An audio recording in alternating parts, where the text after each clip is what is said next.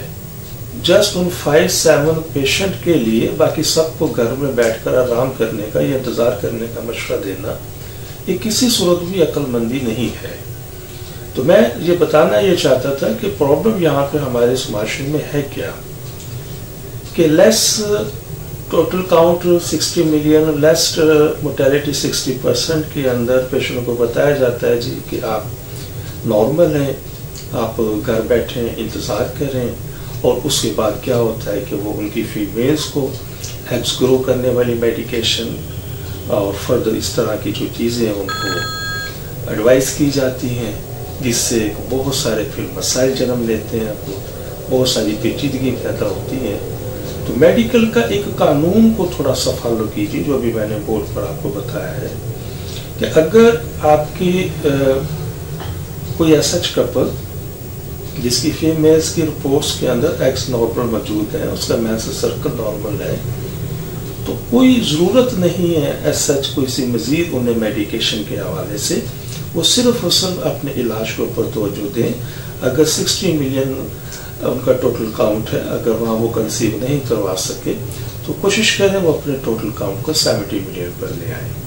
اگر 70 ملین کے اوپر بھی اگر کنسیو نہیں ہو سکا تو کوشش کریں وہ 80 ملین کے اوپر لے آئیں. اگر 80 ملین میں بھی وہ کنسیو نہیں ہو سکا تو 80+ کے اندر لے آئیں. اور یقین کیجئے گا یہ اتنا آسان طریقہ ہے کہ چند ہفتوں کی میڈیکیشن کے ساتھ آپ ان کو بیلنس کر سکتے ہیں، بنسبت اس کے کہ جس وقت فیمیلز کو میڈیکیشن کی جاتی ہے تو ان کا سب سے پہلا ہارمونز کا نظام ڈسٹرب ہوتا ہے، اور فردر پہ یہ چیز چلنا شروع ہو جاتا ہے. پھر کچھ فیمیلز کو وہ DNC ایڈوائز کی جاتی ہے، اور عموماً DNC کے بعد عموماً ہم دیکھنے میں یہ آتا ہے کہ ان کی پھر ٹیوبز بلاک ہو جاتی ہے، کہ نیا سلسلہ شروع ہو جاتا ہے، اور بہت سارے جو پیشنٹس ہیں وہ تھک ہار کر گھر بیٹھ جاتے ہیں.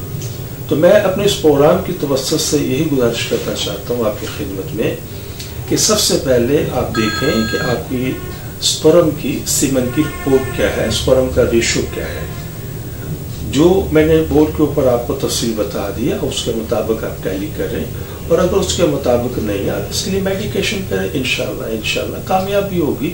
اور یہ میں پوری ذمہ داری کے ساتھ آپ